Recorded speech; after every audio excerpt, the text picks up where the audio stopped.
नमस्ते अस्तु भगवन् विश्वेश्वराय महादेवाय त्र्यम्बकाय त्रिपुरान्तकाय त्रिकाग्निकालाय कालाग्निरुद्राय नीलकण्ठाय मृत्युञ्जयाय सर्वेश्वराय सदाशिवाय श्रीमन्महादेवाय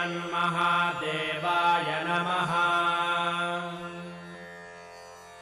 नमो हिरण्यबाहवे सेनान्ये दिशां च पतये नमो नमो वृक्षेभ्यो हरिकेशेभ्यः पशूनां पतये नमो नमः सस्पिञ्जराय द्विषीमते पथीनां पतये नमो नमो बभ्रुषाय विव्याधिनेन्नानां पतये नमो नमो हरिकेशायोपवीतिने पुष्टा